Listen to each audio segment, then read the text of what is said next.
Hi there, and welcome to A&P with Dr. O. We are ready now to move on to the lower limbs. And we are going to start with the bone of the thigh, and that is the femur. This expanded articular end is the head of the femur. And then we have the neck of the femur.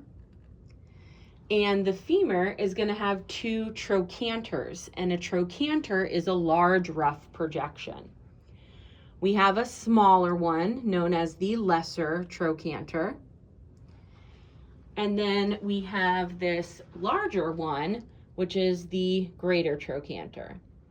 At the distal end of the femur, we have condyles. These are going to articulate with the tibia.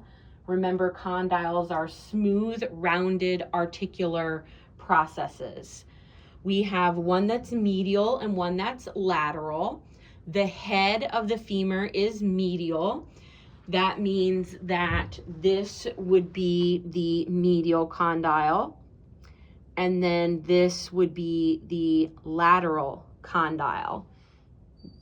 We're looking at the model now in posterior view. We can again see those condyles, the medial condyle, the lateral condyle. We've got the greater trochanter, we've got the lesser trochanter, we have the neck, we have the head, and then we're going to have this rough line that runs along the posterior side of the femur. And this is known as the linea aspera, which translates to rough line.